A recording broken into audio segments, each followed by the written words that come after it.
Zelensky said he is ready for the election, named the condition. We will talk about this with David Tafuri, international lawyer and former U.S. State Department official. David, glad to see you, and thank you for joining us. Great to see you. David, Donald Trump again stated that elections should be held in Ukraine. Quote, yes, I think the time has come. I think this is an important moment to hold elections. They are using the war as a reason not to hold them, but I would think that the Ukrainian people should have the choice. In your opinion, could pushing for elections under these circumstances be seen as external pressure, and how might that affect Ukrainian sovereignty? I think Ukraine is at war, and given the fact that it's at war and that it needs to marshal all of its resources and all of its focus on defending its sovereignty against the illegal invasion by Russia, that it has to be careful about having elections, because having elections, even though if there were not a war, Ukraine obviously should and could have them, would possibly give Russia the opportunity to interfere in Ukraine. And Russia has mounted disinformation campaigns in other countries in Eastern Europe in order to interfere with the democracies there.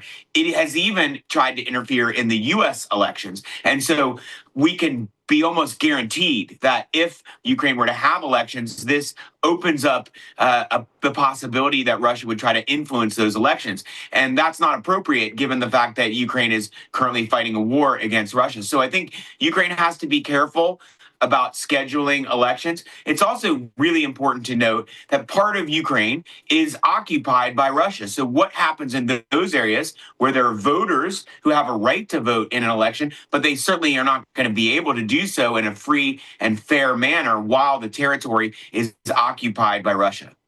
I agree with you, but President Volodymyr Zelenskyy has said that he's ready for presidential elections if international partners can ensure security during the war. Zelenskyy is prepared to support changes to the law on elections during martial law and is waiting for proposals from parliament. So President Zelenskyy mentioned that elections could proceed if international partners ensure security. How realistic is it to expect the United States and other allies to provide such guarantees? I think that's an appropriate response from President Zelenskyy. I'm always in favor of having elections, and I talk about the importance of countries to have elections on time. This is just a very special situation given what Ukraine is facing, and I think it's an appropriate offer from President Zelenskyy that he would be happy to have elections and have to run himself again to be president and put himself up to the voters for basically a referendum on his accomplishments as president, but only if it's ensured that there will be security and that people who live in Ukraine are going to be able to vote in a free and fair manner.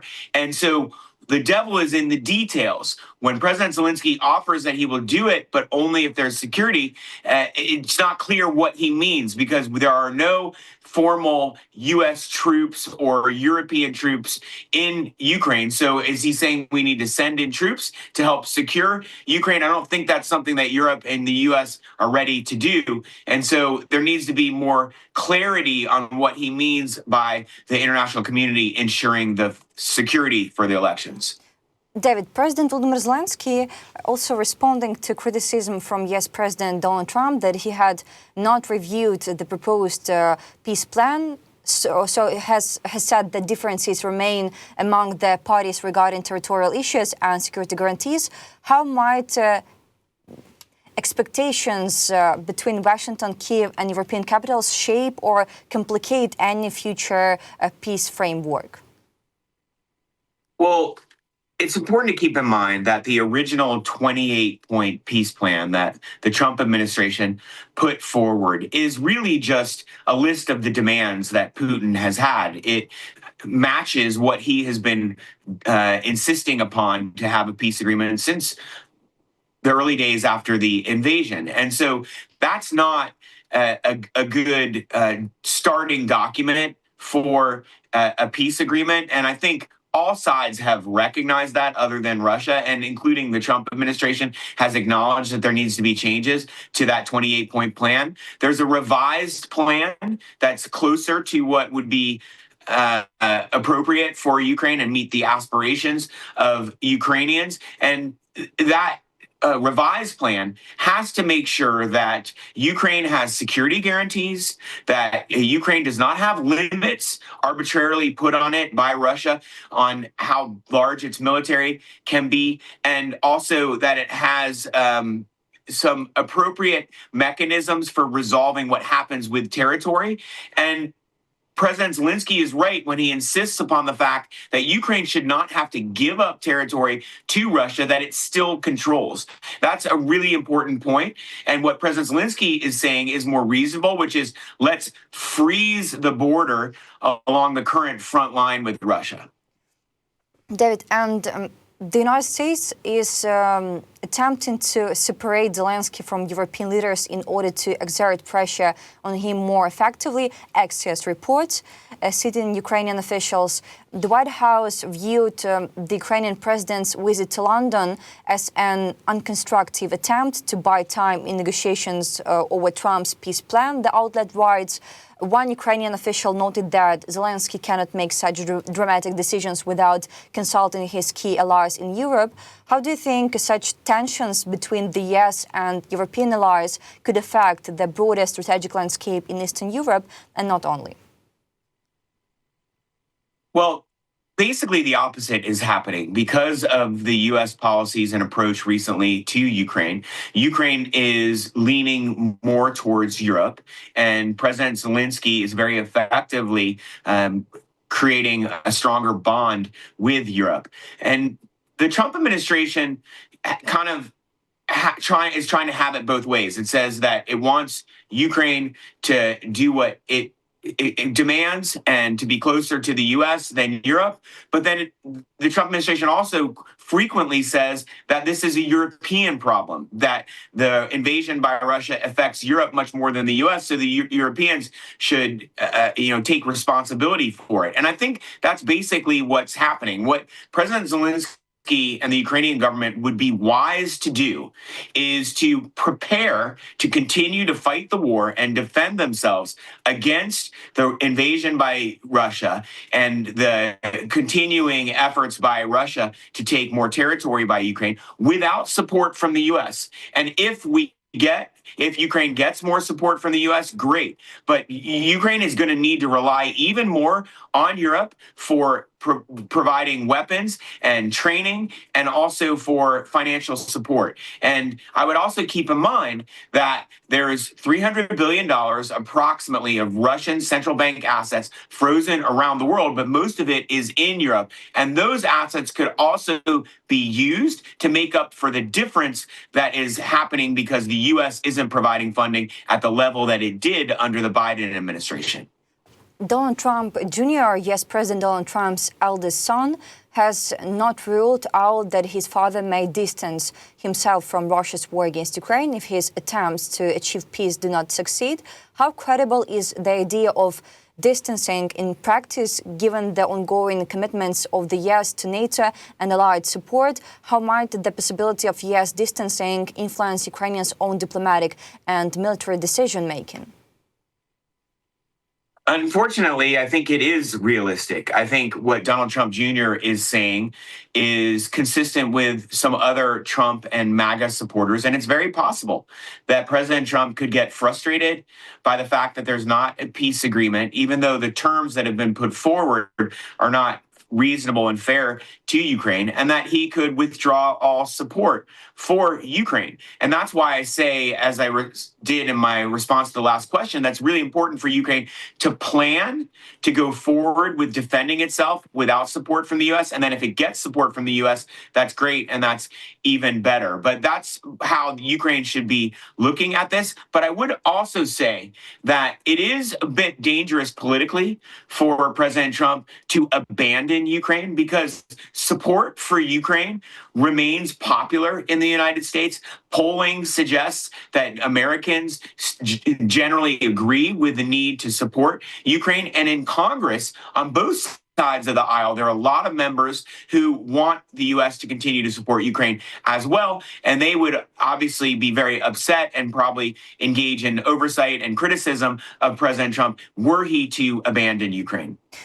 David, Donald Trump also said Russia is currently in a stronger negotiating position. There is no doubt about it. It is a much larger country. Trump said, how do you interpret President Trump's statement that Russia is in a stronger negotiating position? Does it suggest a potential bias toward Moscow's perspective? Do you think this rhetoric reflects a strategic realism or a political alignment with Russia's narrative? This is absolutely the wrong narrative. And this is the narrative that some people have adopted since the invasion in February 2022. But the reality is that Ukraine has performed much better than anyone expected in defending itself.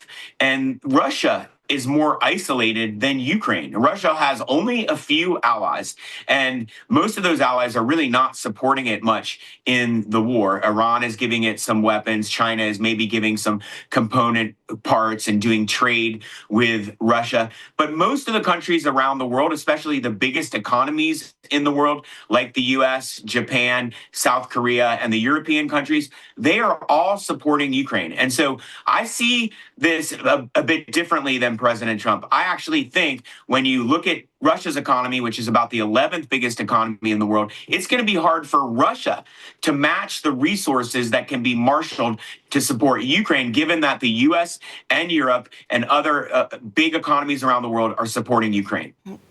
Trump also brought up Crimea. He said it's surrounded by ocean on four sides. Crimea is huge, but it's connected to that part of Ukraine we're talking about now, right by a small, narrow isthmus. It's four sides of ocean in the warmest region. It has the best weather, the best everything, but Obama gave it away. We need to say that the Crimean Peninsula is bordered by only two seas, the Black Sea and the Sea of Azov. Do you repeated inaccuracies such as misrepresenting Crimea's geography raise concerns about the administration's overall grasp of international affairs? Right. I disagree with the president's points about Crimea. And if you look at what happened with Crimea, the narrative is a bit different. And it's also really important, and President Trump didn't address this in his recent comments, to look at what's happening in Crimea right now. I mean, it's a miserable place to live for the people who are stuck there. There's no freedom at all. They're forced to pretend as if they are Russian. They aren't able to vote in a free and fair elections as to who they want to represent them. And so this is the wrong situation for Crimeans. Crimea is part of Ukraine, and there needs to be a resolution to what happens in Crimea. It's appropriate to talk about Russia being able to continue to control it in return for a peace agreement, but that isn't a final determination about what happens to Crimea. The final determination about Crimea needs to be made by the people who live in Crimea and by the Ukrainians who also have a right to keep their country intact. So I disagree with those comments, and I don't think that they comport with what actually happened in Crimea. David, among other options for ending the war in Ukraine, the US is considering implementing the so-called Korean scenario. The country will be divided along the line of contact, as happened with South and North Korea following the 1950 to 1953 war, according to journalist David Ignatius for the Washington Post. How do you assess the feasibility of the so-called Korean scenario as a potential framework for ending the war in Ukraine? I think that that's a more appropriate proposal for how to temporarily resolve the war between Ukraine and Russia, that it would make sense to freeze the border along the lines of the current front line, but that would be a temporary solution, not a permanent solution. And Ukraine should and could demand that what happens to that territory that Russia has illegally occupied since the invasion in 2022 should be determined at a later date. But for right now, in order to have a peace agreement and a cessation of hostilities, you could have a freezing of the current front line as a temporary border. Yes, Representative Thomas Massie, a Republican, has introduced a bill to withdraw the United States from NATO. This was reported by RBC Ukraine, citing the text of the draft bill that Massie published on the social network X. He said NATO is a relic of the Cold War. The United States should withdraw from NATO and use that money to defend our own country, not socialist countries. What is your assessment of Representative Massie's proposal for the United States to withdraw from NATO? How realistic or feasible do you think such a withdrawal would be, both politically and strategically? I think this proposal is completely ignorant and it's ridiculous.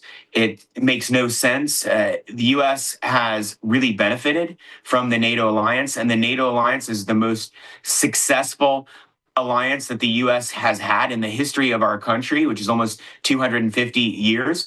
And for the U.S. to withdraw would be against our own security interests and would undermine what most Americans want, which is for the U.S. to have the protection that comes with having the NATO alliance and the Article 5 obligations of our allies in NATO to help defend us if we are attacked. And remember, the only time that Article 5 was actually ever instituted was after we were attacked on 9/11 by Al-Qaeda. And the NATO alliance countries declared that they were going to help defend the U.S. They participated in the effort to rout the Al-Qaeda out of Afghanistan. And so we benefited from that collective defense of the United States. And we should not withdraw from NATO. And that would be deeply unpopular among Americans, especially the older generation here in the United States who had parents that served in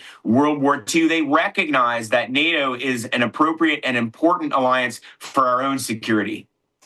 David, and also wanted to talk about Thailand and Cambodia.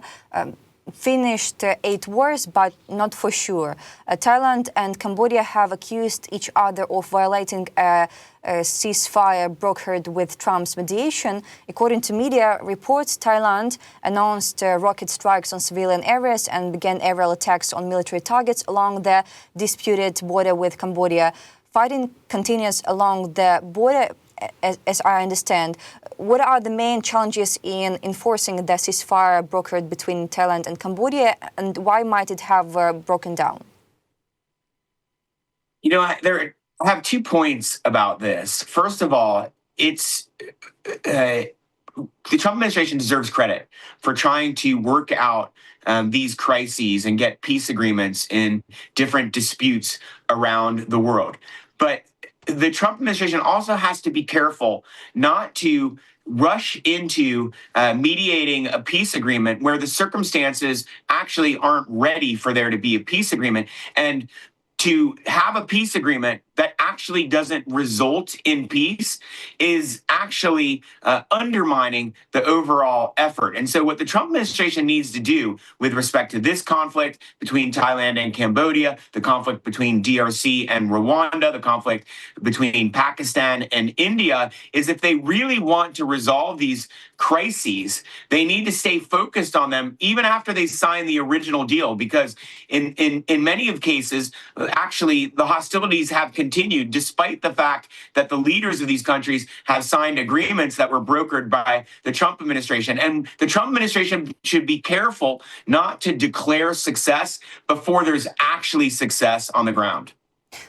Dear friends, we'd love to hear your thoughts in the comments. We read everything and really appreciate your activity. Thank you, Mr. Tafuri. Thank you for this, as always, important and interesting conversation. Thanks for supporting Ukraine and Ukrainian people. David Tafuri, international lawyer and former US State Department official, was with us today. Please share this interview and continue supporting Ukraine, and see you. Thank you. Slava Ukraini. Героям слава.